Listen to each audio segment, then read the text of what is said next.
Bonjour et bienvenue à ce plateau spécial consacré au mécanisme d'appui au financement des projets agricoles avec une question essentielle. Après 2 ans de mise en œuvre, quel atout du FNDA, le Fonds national pour le développement agricole, vis-à-vis des petits exploitants? Tenez.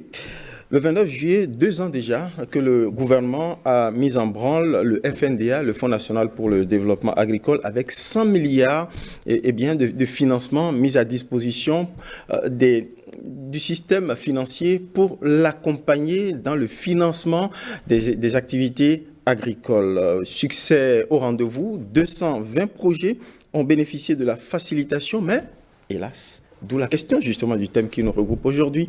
Très peu de petits exploitants. Sur ce plateau, pour répondre à cette question, il y a comme une sorte de réorientation stratégique du FNDA pour s'adresser à cette cible très importante. On suit sur le chiffre d'environ 1 million de bénéficiaires potentiels qui pour le moment sont en rade. Heureusement, apparemment, il se dessine quelque chose au niveau du FNDA à leur endroit. Monsieur le directeur général du FNDA, vous faites bien d'être sur ce plateau. Valère Ossou, bonjour. Vous avez placé la barre tellement haute que fabriquer des champions agricoles pour accompagner la révolution agricole annoncée par le gouvernement, que visiblement les petits exploitants dans la première phase ont été oubliés. Merci, monsieur le journaliste, pour cette occasion que vous offrez au FNDA pour informer et rassurer les producteurs, surtout les plus petits, qu'ils ne sont pas oubliés et que si c'est le sentiment, nous sommes là maintenant pour corriger et rectifier le tir. Et les édifier, les rassurer. Absolument. En face de vous, les partenaires techniques avec lesquels vous déployez le mécanisme, le levier d'appui au financement des activités agricoles. Un outil technique, c'est les agences territoriales pour le développement agricole. Nous avons sur ce plateau le responsable chargé du renforcement de capacité au niveau de l'ATDA Pôle 7, M. Maxime Yao Goncet. Vous nous direz tout à l'heure, vous nous apporterez des éclairages pour justement éclairer toutes ces cibles qui attendent justement avoir du financement par le mécanisme FNDA. En quoi consiste votre appui, votre expertise technique pour faire de leurs projets agricoles des projets gagnants? Merci, monsieur le journaliste. Okay. À vos côtés, merci. Un représentant des acteurs essentiels. En fait, eux, ils ont le nerf de la guerre, c'est le système financier, notamment le système financier décentralisé qui a déjà au moins 2 décennies au compteur d'accompagnement des petits producteurs. Donc, j'ai le plaisir de vous présenter M. Ignace Dovi, directeur exécutif de l'association professionnelle des systèmes financiers décentralisés au Bénin. Oui, merci beaucoup, monsieur le journaliste. C'est un plaisir pour nous d'être sur ce plateau pour pouvoir vraiment remercier le gouvernement pour tout ce qu'il fait aux petits producteurs qui constituent la cible principale des systèmes financiers décentralisés du Bénin. De savoir aujourd'hui, tel que l'a annoncé le directeur général du FNDA, que désormais, ce mécanisme d'appui au financement du secteur agricole va désormais s'adresser à votre cible traditionnelle.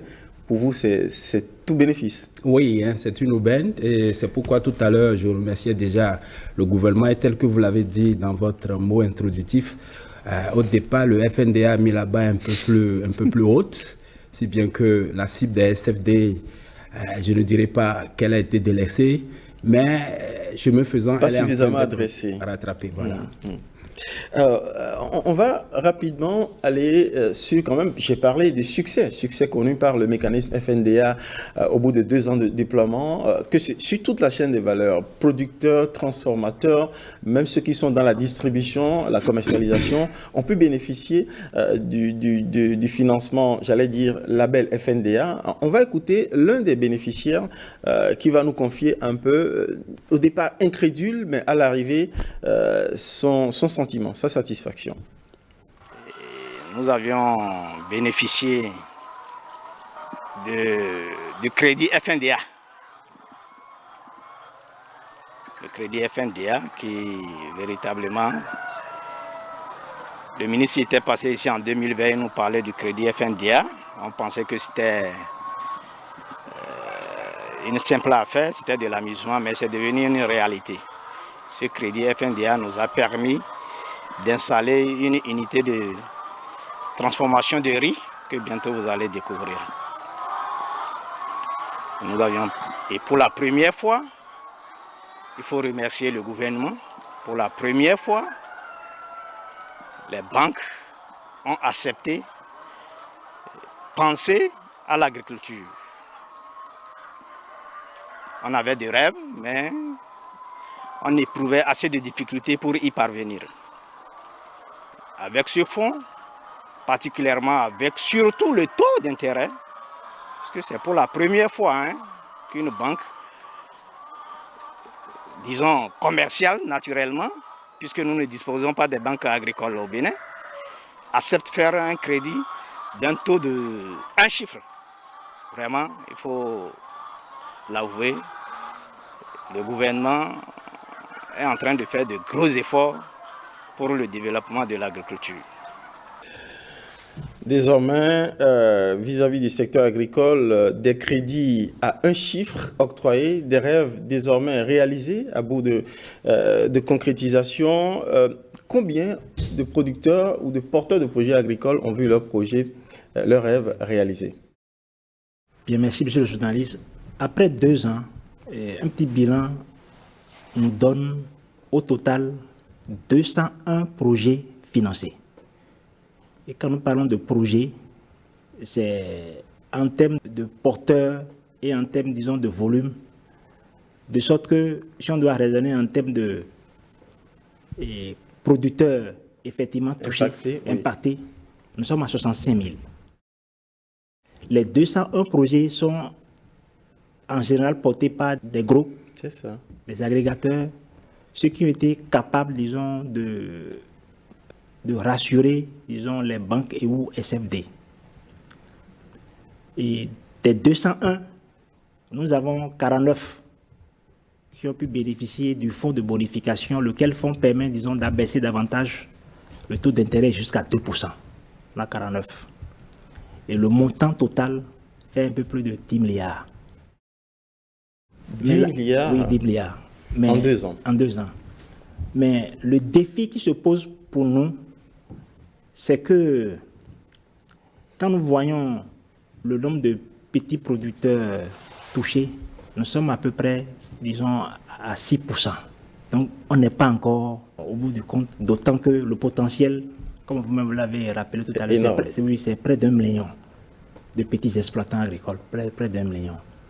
Donc, nous sommes à près de 65 000, ça veut dire 6% touchés. Mais pourquoi il en est ainsi? Parce que la plupart de nos petits exploitants n'ont pas de garantie pour répondre aux exigences de nos institutions partenaires. Et ces petits exploitants veulent aller au crédit individuellement. Ça va être difficile. La preuve, la plupart de ceux qui ont été financés, les 65 000 là, c'est des exploitants qui ont su se mettre en groupe, en organisation professionnelle agricole, en coopérative, rattachés, disons, à un cluster, disons, à un marché. C'est eux-là qui sont, disons, les plus servis. Voilà un peu la situation. Voilà un peu la situation.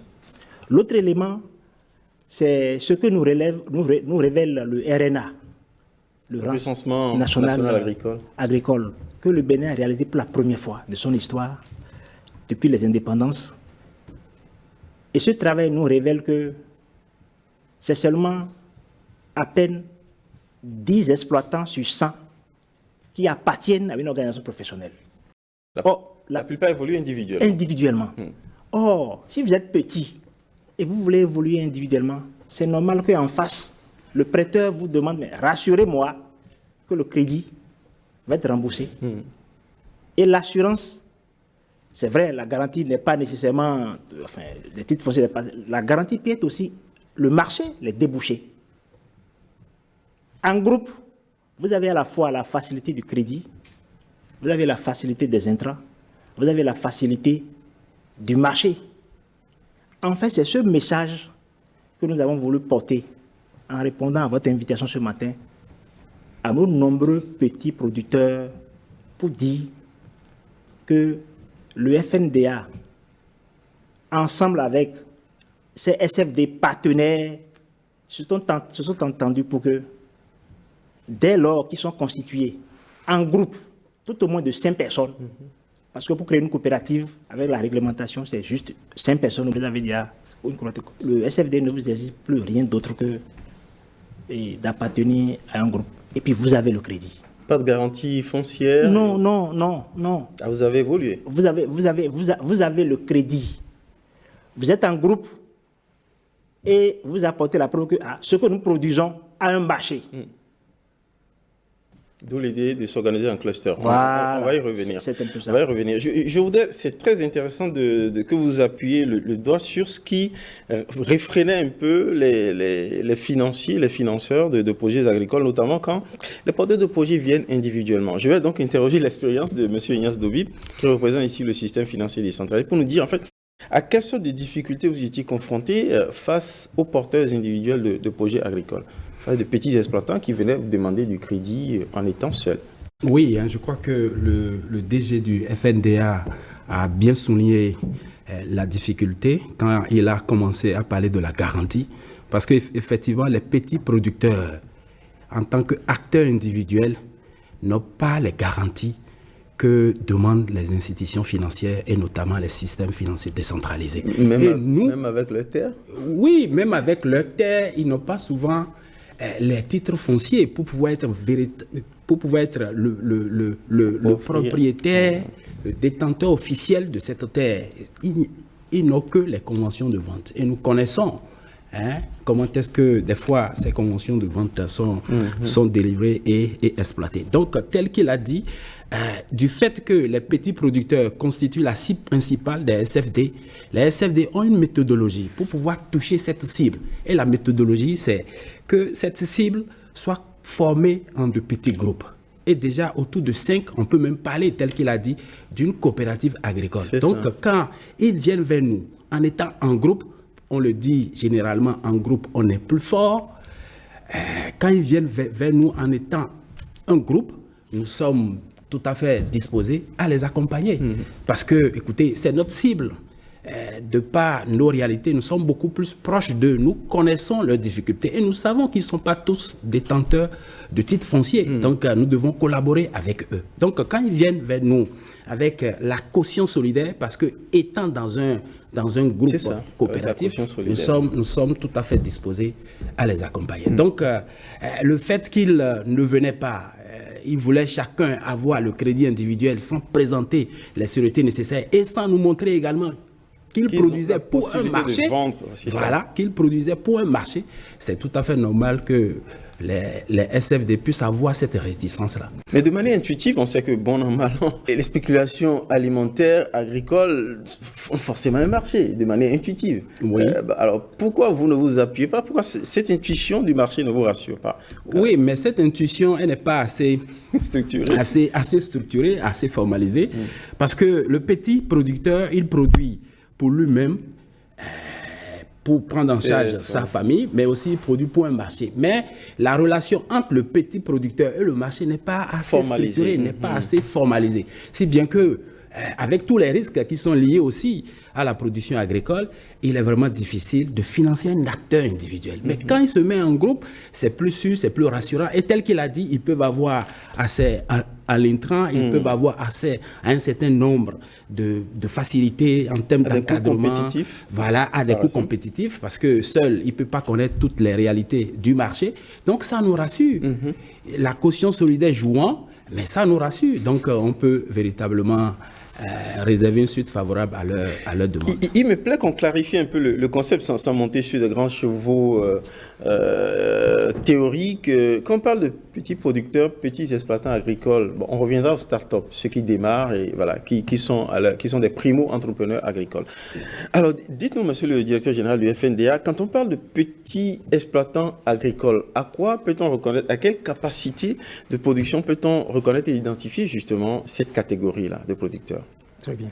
Les petits producteurs agricoles, quand on parle de petits exploitants agricoles, et quand on est dans le domaine agricole, parce que petit exploitant, c'est à la fois dans le domaine agricole, dans le domaine de l'élevage et dans le domaine de la pêche.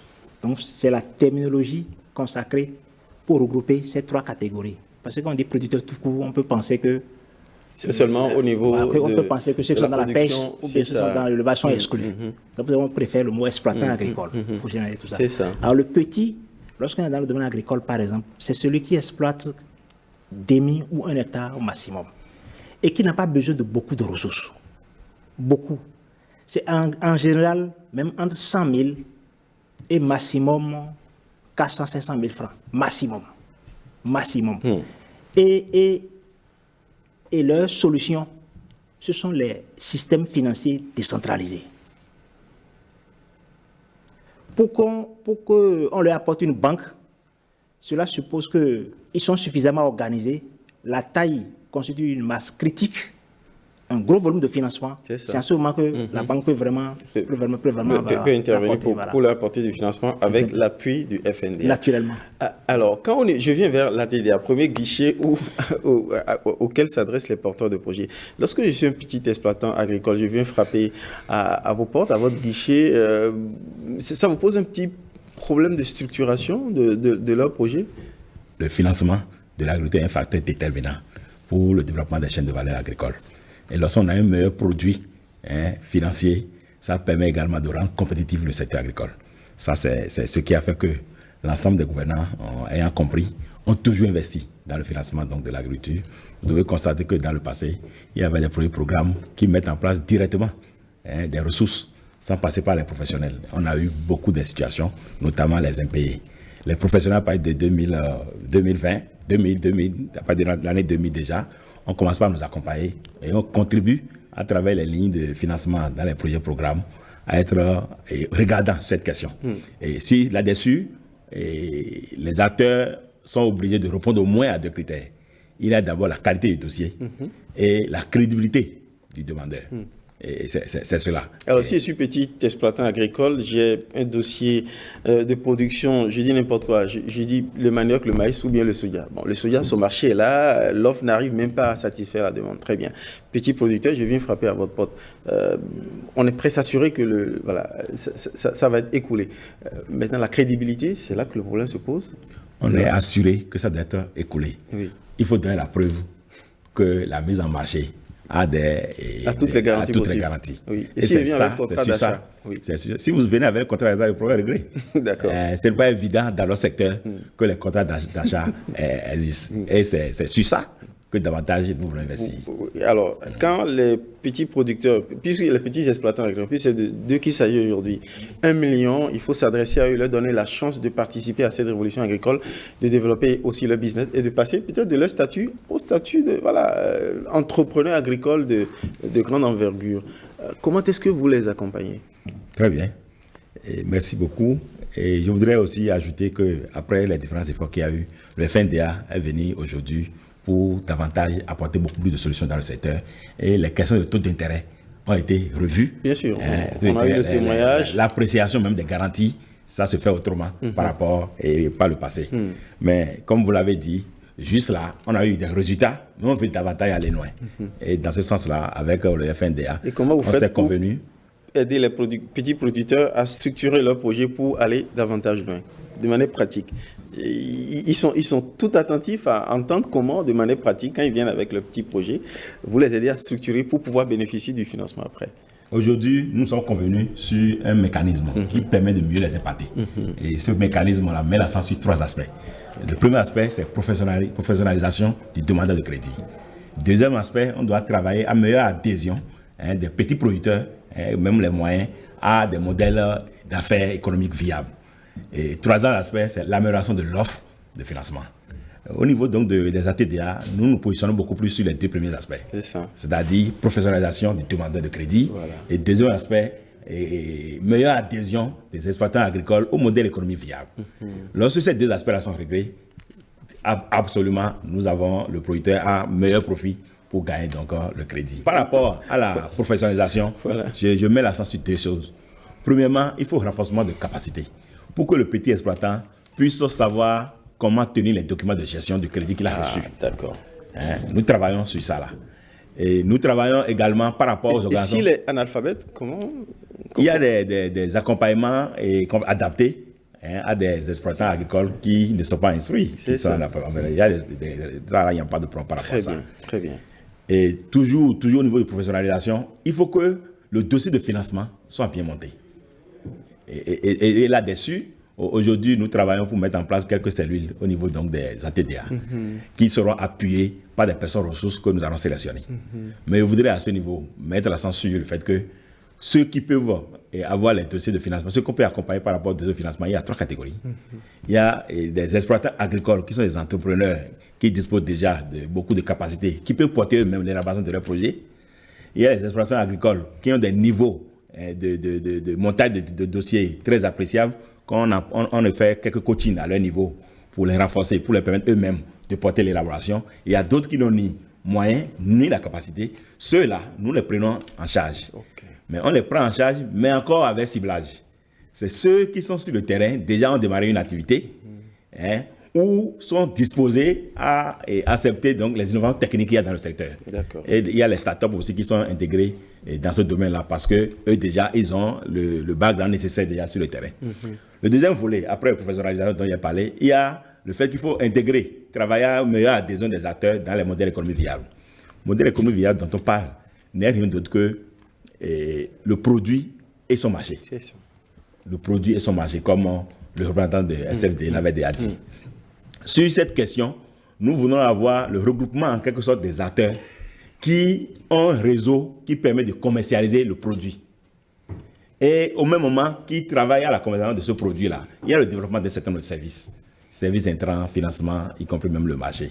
Donc, lorsque nous avons un modèle comme ça, ça nous permet de mieux impacter l'affaire. Et ces modèles sur le terrain, nous les appelons clusters, les pôles d'entreprises agricoles, les organisations professionnelles qui développent des modèles tels que les mises en marché à travers warrantage ou mises en marché comme vente groupée. Lorsque nous avons des situations comme ça, des modèles comme ça, on est rassuré déjà au niveau de la TDA à pouvoir les défendre auprès des institutions de financement et interagir avec FNDA afin que leur dossier puisse aller de l'avant. Donc c'est à cela que vous les encouragez actuellement, se regrouper en unités travaillant, ou plutôt que de se faire de la concurrence sur peut-être une même production, dans une zone de production par exemple du maïs, des petits producteurs pour bénéficier des financements ont intérêt à se regrouper et porter leurs projets communs auprès de c'est à ça que vous les encouragez. C'est bien ça le message que nous sommes en train de vouloir passer à travers ce Alors se regrouper, débat. il y a un nombre indicatif. J'ai dit au moins 5 minimum. D'accord. Si. D'accord. Ils peuvent aller au-delà. Pour créer une coopérative, le minimum, si on doit rester une coopérative, c'est minimum 5. 5. Alors, ils peuvent aller au-delà. Puis ils peuvent aller au-delà. Le directeur général du FNDA, tout à l'heure, disait qu'il n'était pas forcément besoin, pour les petits exploitants agricoles, avec le nouveau modèle de cluster, quand ils se regroupent, de présenter une garantie. Ça vous pose un problème ou pas? Non, ça ne nous pose pas de problème. Ça ne nous pose pas de problème parce que, tel que le représentant de la TDA l'a également dit, parce qu'en amont, il y a un certain nombre d'appuis qui sont donnés aux acteurs. Parce que quand ils viendront vers nous, en étant en groupe, ils ne viendront pas vers nous les bras vides. Ils vont nous présenter un document. D'accord? Puisque en amont déjà, eux, ils ont assuré leur professionnalisation en les aidant à tenir les documents de gestion, à avoir un dossier de financement. Donc, quand ils viendront vers nous, ils viendront à nous avec un dossier de financement que la TDA les a aidés à structurer. Et également, ils viendront vers nous avec leur intégration au modèle économique. Il a parlé tout à l'heure de marché. Donc, ils produisent, mais ils produisent pour un marché. Et ce marché existe déjà. Et tout ceci est déjà retracé dans le dossier de financement. Donc, quand on prend ça là, étant donné qu'ils sont déjà en groupe et que dans le document, on vérifie, ils ont déjà un marché, la solidarité existant, mais écoutez, on n'a plus besoin de leur demander d'exiger une sûreté réelle, un titre foncier avant de les accompagner. Surtout qu'il s'agit là de notre cible, puisque c'est des petits exploitants. Nous les connaissons, nous avons l'habitude de les financer, mais c'est compte tenu de la nature de nos ressources que nous n'arrivons pas à les financer davantage. Et sur le troisième volet, le FNDA va nous épauler en nous accordant cette facilité pour que nous puissions disposer de ressources adaptées capables de répondre à leurs besoins. Donc vous êtes en attente d'un refinancement? Nous sommes en attente d'un refinancement. Du FNDA pour vous adresser à cette cible-là. Exactement. Pour renforcer notre vos interventions, offre à l'endroit donc de ces petits. Que répondez-vous, monsieur le directeur général du FNDA, à cette attente de refinancement des systèmes financiers décentralisés à l'endroit du million de petits exploitants agricoles? Monsieur, il n'y a pas de souci, nous sommes déjà entendus. Ah, ça c'est entre nous. Mais le plus important ici, c'est ce que nous souhaitons que nos exploitants, nos nombreux exploitants retiennent. Puisque vous êtes revenu au moins 2 fois sur la question de la garantie. Tout à fait. Les petits exploitants agricoles, tout ce que je leur demande, qu'ils se mettent en groupe pour produire. Parce que l'avantage d'être constitué en groupe là, ce n'est pas que le crédit. Mais même les intrants, pour produire, ils ont besoin des intrants, non? C'est difficile s'ils doivent aller chercher les intrants individuellement avant d'aller produire. Si on met en place le financement, s'il n'a pas l'intrant, il ne peut pas produire. Alors, quand vous dites que c'est difficile, ce n'est pas la disponibilité, mais c'est la capacité d'achat. Oui, c'est difficile. Mais s'il est en groupe, c'est plus facile. Il a même à un prix plus bas que s'il va individuellement. C'est un peu ça. Alors, donc, s'il est en groupe et que sa production est un marché, le message aussi, vous n'allez pas produire, c'est après vous allez rechercher le marché. Tout à fait. C'est pas bon. On a connu oui. La première démarche dont il faut s'assurer, la première condition, c'est d'avoir déjà le marché pour être sûr qu'en ayant produit, on pourrait vendre et pour convaincre le banquier de vous suivre. Et ce travail en amont est suffisamment fait par la TDA. C'est ça que le DSC a rappelé tantôt. Lorsque c'est comme ça, ils viennent auprès des institutions partenaires du FNDA, il a le crédit. On ne va plus lui demander d'aller chercher, puisque c'est leur cible en fait. C'est ça la garantie en fait. Dans la garantie en résumé, c'est appartenir. C'est appartenir. Le message que je veux faire passer, c'est appartenir à un groupement, à une coopérative. Un modèle comme ça. Hein, et avoir un marché à la main. Aller ensemble chercher le crédit, on est plus fort, on est très rassuré et assuré de pouvoir y accéder. Pour autant, est-ce qu'au niveau de la professionnalisation de leur business plan, de leur projet, comment vous les aidez justement à structurer le modèle économique, à vous assurer qu'ils ont la garantie de l'écoulement? Ils ont la prise sur le marché. Vous les aidez dans les négociations de contrats. C'est une nouvelle ère qui s'ouvre apparemment là. Sur ce volet-là, il a été convenu un certain nombre d'actions. Et dont je pourrais parler de quelques-unes ici. Et DG a insisté sur le fait que les gens doivent être dans des organisations professionnelles agricoles. Et il a également ajouté à ces organisations professionnelles agricoles la notion de marché pour le produit. Et en tant que tel, nous avons donc des modèles économiques qui existent dans l'environnement agricole qui sont, nous avons par exemple des agrégateurs qui sont des transformateurs ou des unités de commerce qui agrègent des producteurs. D'accord. Alors, pour faire simple, il y a des structures, des entreprises, des entrepreneurs agricoles qui achètent de la production de manière massive et auprès de plusieurs producteurs qui mettent ensemble. C'est ça. Voilà, qui font des achats groupés. On a une unité de transformation qui peut être affiliée, qui peut être en réseau avec 500 producteurs, 1000 producteurs. Lorsque vous avez des modèles comme ça et que c'est établi en leur sein après les échanges, les concertations, qu'il y a un contrat qui le formalise, vous constatez qu'ils reçoivent même de l'accompagnement de nous pour que les structures de financement même et d'intrants puissent être membres de ces réseaux.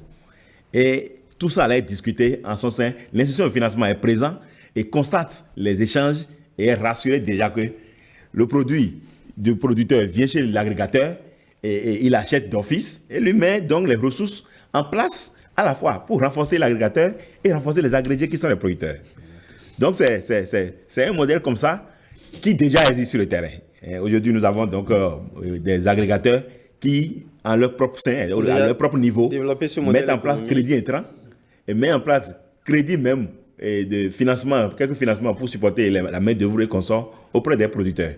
Donc, ce modèle-là, lorsque même c'est à petite échelle, on va l'encourager. Très bien. Monsieur le directeur général. Ce n'est pas en fait du nouveau.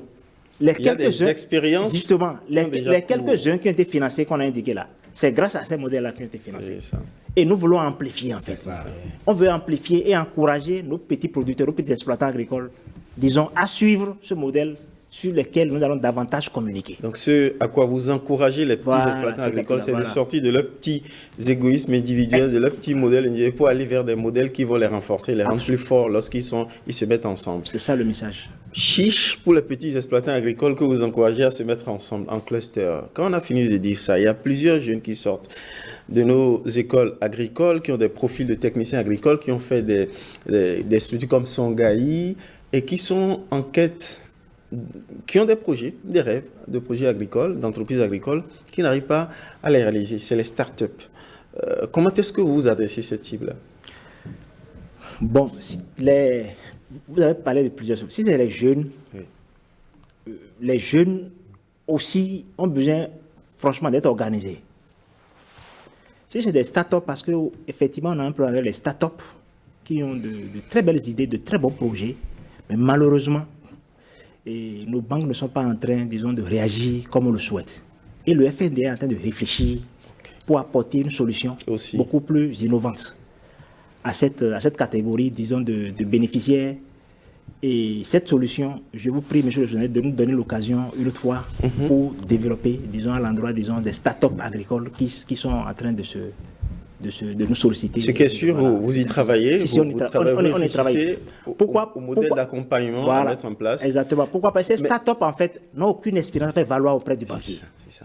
Et ils ont besoin de ressources. On en a qui ont des projets très sérieux, de centaines de millions.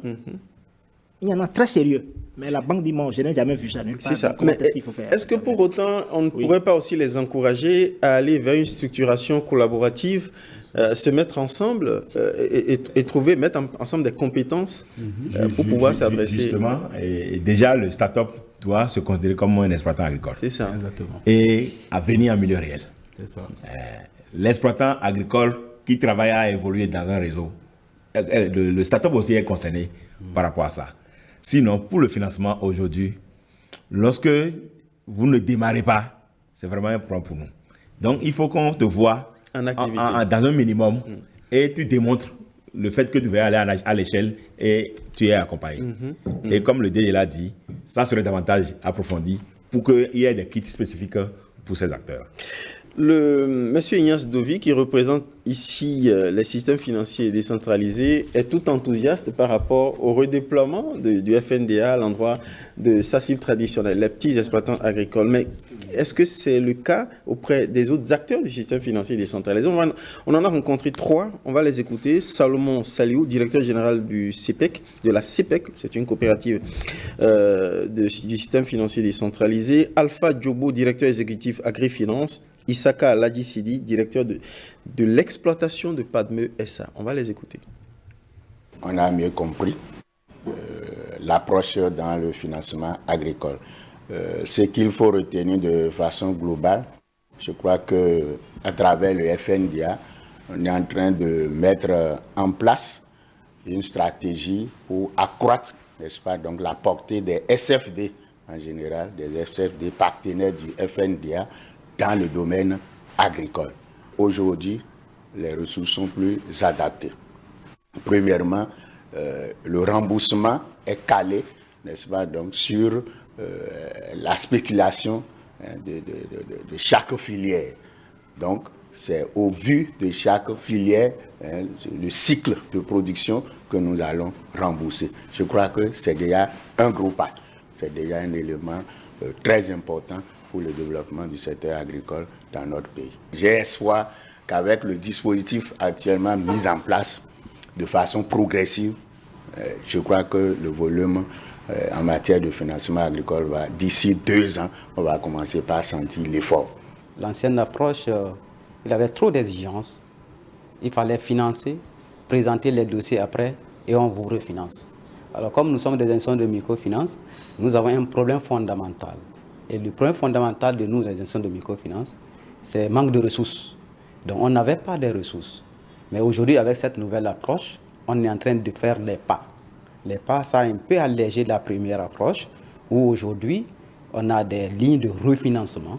Donc nous pouvons financer et être sûrs que ce que nous avons donné aux producteurs sera payé dans un délai bref. Donc voilà ce qui fait que l'approche est plus avantageuse que l'ancienne. Cette nouvelle approche permet d'assurer les producteurs qu'il y a du financement approprié à leur activité pour les différentes filières.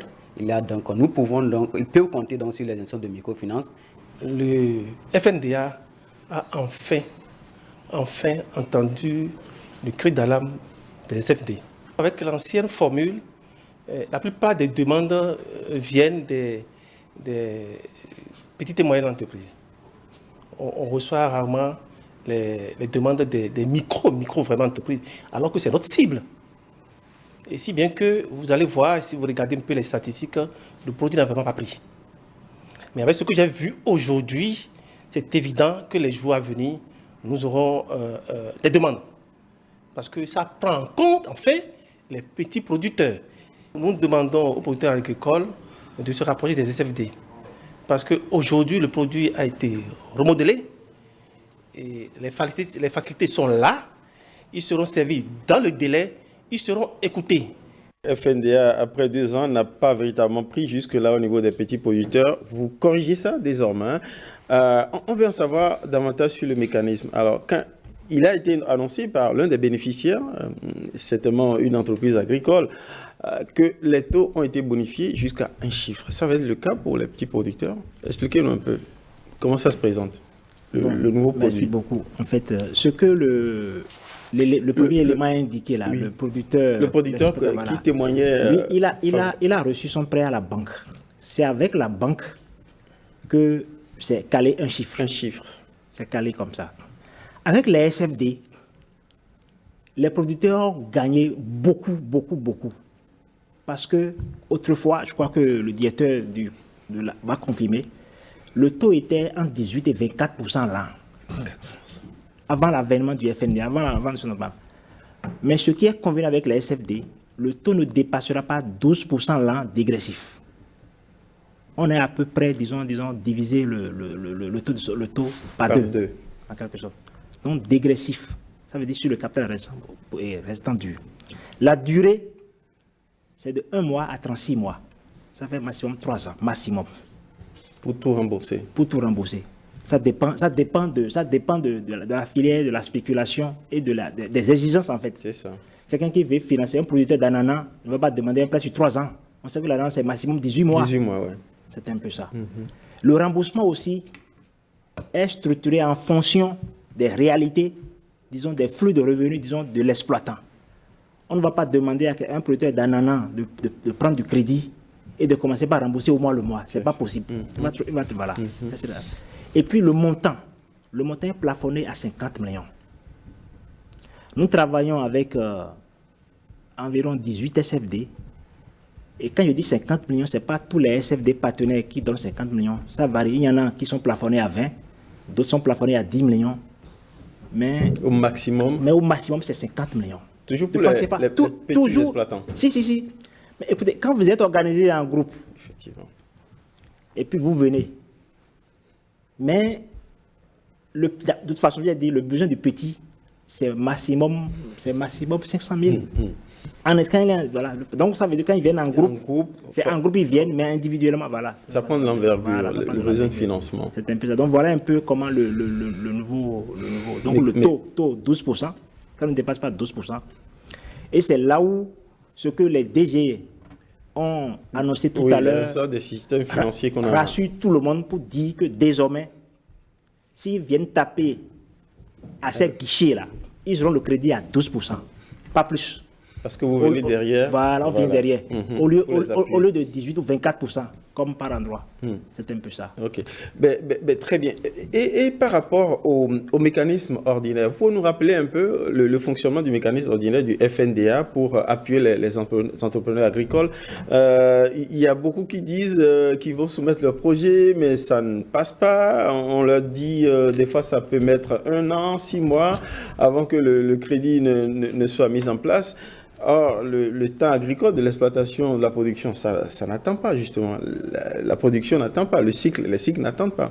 Vous savez, nous savons que les attentes sont immenses. Je vous ai dit, quand on se limite rien qu'aux petits producteurs, petits exploitants, c'est près de 2 millions. Oui. Ouais, et on a fait à peine 6%. Ça, On est en train de corriger ça. C'est pour cela qu'avec les SFD, on a trouvé ce compromis pour régler définitivement ce problème. Nous avons lancé tout récemment un appel à projet pour les autres guichets. Je rappelle que, puisque vous parlez des autres guichets, oui. Le guichet 1 et le guichet 2 du FNDA, ce sont des guichets à subvention. Pour soutenir, disons, des promoteurs agricoles qui ont des projets, disons, évidents pour lesquels ils estiment que la solution n'est pas à 100% le crédit, qu'il faut quand même un soutien du gouvernement. On a lancé, c'est vrai, et beaucoup pensent que les résultats tardent à sortir. Mais nous y sommes. Ils auront le résultat bientôt. Donc, les plaintes, les récriminations que nous avons viennent pour la plupart de ce que nos bénéficiaires ont besoin d'être, bien informés et mieux éduqués. Ça, on a prévu tout ça. Je vous ai dit, vous avez des demandeurs de crédit qui viennent dans des institutions alors qu'ils n'ont même pas ouvert un compte encore dans l'institution.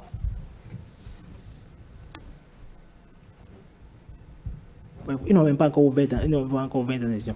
Vous avez des demandeurs de crédit qui, comme on l'a dit tantôt, ont des idées, ont transcrit un projet. Lors de l'entretien avec le bénéficiaire, on découvre qu'il ne maîtrise pas le sujet. Donc, lorsqu'on aborde la dimension crédit, s'il vous plaît, le crédit doit se rembourser. C'est ça. Et pour que le crédit se rembourse bien, c'est en amont qu'on s'assure de ce que le promoteur lui-même là maîtrise. Nous avons reçu plusieurs dossiers pour lesquels on dit, mais vous allez vendre où? On dit les supermarchés. C'est pas ça la réponse. Vous voulez prendre 100 millions et la réponse est les supermarchés. C'est dans quel supermarché? Avec quel supermarché vous voulez livrer vos produits? Donc, il faut du temps pour corriger, pour rectifier le plan d'affaires. C'est du travail, en fait. Donc, moi, je voudrais demander à nos compatriotes d'être patients. Nous y sommes. Et surtout de professionnaliser leur démarche. Absolument. Nous allons y travailler. Nous allons nous investir pour ça. On est là pour ça. On est la preuve. Enfin, le FNDA se déploie normalement et on monte en puissance. Les semaines et mois à venir, nous allons travailler davantage sur ces aspects. C'est pour cela, pour cette occasion que vous nous donnez, c'est en quelque sorte, disons, c'est le moment, disons, des petits exploitants qui, sans eux, on ne peut pas manger, s'il vous plaît. Je voudrais, oui, vous voulez réagir? Il faut bien noter que le FNDA apporte au SFD un certain nombre de facilités, dont le refinancement. C'est que le FNDA vient refinancer les prêts que les institutions de microfinance vont mettre en place. Et le FNDA ne peut pas refinancer de mauvais prêts. C'est ça. D'accord? Donc, c'est du refinancement. Il s'agit parce que les systèmes financiers décentralisés, sur la base de leurs ressources, vont financer et ensuite vont se faire refinancer par le FNDA. Donc, c'est le prêt financé qui sera présenté au FNDA pour être refinancé. Et naturellement, le FNDA ne va pas refinancer un mauvais prêt. Ça veut dire quoi? Le prêt est mauvais lorsque, au niveau donc, de l'emprunteur, les évaluations nécessaires n'ont pas été faites, le plan d'affaires qu'il a soumis n'a pas été bien évalué, il n'y a pas de marché, il n'est pas dans une coopérative, donc ça va être difficile. Donc, tel qu'il a dit, on était autour de 18 et 24%. Mais il vient en disant, je vais refinancer vos prêts, mais à condition que vous le fassiez autour de 12. Nous avons accepté parce que nous avons eu cette assurance-là, car nos ressources sont des ressources à vue. Il a dit, je vais refinancer, mais à condition que le remboursement que vous allez demander à l'exploitant agricole tient compte des réalités de la spéculation financière. Nous avons accepté. Il a dit, je vais refinancer à condition que le montant que vous allez mettre en place soit un montant qui permet à la coopérative, au cluster là, de vraiment disons, fonctionner. Et nous avons aussi accepté. Donc, bref, il faut que les prêts que nous allons mettre en place, que les exploitants sachent que ce n'est pas du crédit FNDA. Il n'y a pas de crédit FNDA. C'est des crédits SFD. Des structures financières qui accordent des crédits qui doivent être remboursés. Parce que ces SFD sont soutenus par le FNDA. Donc voilà la précision que je voudrais donner. Très rapidement pour finir, j'ai eu une observation d'un porteur de projet qui m'a expliqué que on lui a indiqué la possibilité de prendre du crédit par le mécanisme FNDA, mais pas pour aller acheter des équipements agricoles qui sont déjà subventionnés. C'est-à-dire, il a l'assurance pour son projet de production agricole, d'accord, de production, je dis n'importe quoi, du soja par exemple. Mais ce crédit, il ne peut pas le demander aussi pour aller acheter les équipements agricoles qui sont déjà subventionnés. Les équipements auprès de la Sonama, oui. C'est possible? Si, on a financé des promoteurs agricoles qui, grâce au crédit, qui ont acquis les équipements agricoles grâce au crédit. D'accord. Si, donc les SFD l'ont fait, les banques l'ont fait. C'est possible que si, sur la réponse est oui. Un crédit de production demandé, on puisse en demander également un volet pour acquérir de... Okay. Tout à fait. Monsieur le journaliste, tout à fait. on a au moins une centaine de cas de promoteurs agricoles qui ont eu des crédits, aussi bien au niveau des SFD, oui, bien sûr, que nous avons accompagné. Les équipements agricoles subventionnés. Oui. Exactement. Et accepter que ces équipements soient repris en garantie du prêt accordé. Puisqu'on ne demande pas autre garantie que le sérieux de l'exploitant. Et pourquoi pas que l'équipement acheté serve de garantie. Très bien. Pour finir, vous aviez un mot à placer sur les explications qui ont été données sur le mécanisme d'appui. Oui, par rapport au mécanisme d'appui, on a deux catégories. On a les subventions, les guichets subventions 1 et 2, et les guichets crédit. Pour subvention, il faut élaborer le dossier et introduire ça au niveau des ATDA. Et selon le cas, lorsqu'on lance l'appel à projet, ça s'inscrit en ligne. Avec FNDA, on fait l'analyse et on retient ceux qui sont bons et on va de l'avant par rapport au guichet subvention. Mais par rapport au guichet crédit, l'approche fondamentalement, lorsque le dossier a fini par être monté, et si c'est monté par les tiers et qu'on n'a pas un appui avec ça, il doit le soumettre à la TDA pour une appréciation. Et après l'appréciation, on procède à un alignement et il dépose son dossier au niveau de l'institution de financement. Ça peut prendre combien de temps le dépôt du dossier au niveau du guichet des structures financières avant que le crédit soit décaissé, dans le meilleur des cas? Au niveau d'une institution de financement? Oui, là c'est M. Dovi qui répond. Lorsque le dossier est déposé, ça peut prendre combien de temps avant que le crédit soit positionné, lorsque le dossier est bon? Oui, lorsque le dossier est bon, mais écoutez, je crois que dans nos structures, pas plus d'un mois, dans l'intervalle de 2 semaines. Si le dossier est bon, dans l'intervalle de 2 semaines, le crédit devait être débloqué. La question ne se pose pas en ces termes. C'est ça. Ce dont on parle, la cible dont on parle est particulière. On parle des exploitants, surtout les producteurs agricoles. Ils raisonnent en termes de campagne. C'est ça, bien sûr. Voilà, exactement. Donc c'est depuis la préparation des plans de campagne là, que dans la nouvelle stratégie dont on parle là, que même les SFD seront impliqués. Donc la situation est connue d'avance. C'est ça, voilà. C'est de ça qu'il s'agit. Très bien. Donc il ne s'agira pas de venir surprendre un beau matin, les gens ont déposé un dossier. Il faut se lever tôt. Non, il faut se lever tôt. Il faut se lever tôt. C'est un peu ça. On va finir sur ce mot, sur cet appel. Il faut se lever tôt, il faut se professionnaliser, il faut se regrouper, surtout lorsqu'on est petit exploitant agricole, pour avoir la chance de bénéficier du financement à travers le mécanisme FNDA. C'est un peu le fin mot de cette émission qui posait la question des atouts désormais du FNDA pour les petits exploitants agricoles. Oui, désormais, ils sont vraiment bien ciblés. Il leur appartient de se mettre en groupe pour être plus fort, de se structurer, d'être professionnel et de s'adresser au guichet ATDA pour être accompagné. Merci de nous avoir suivis et bonne chance pour vos projets agricoles.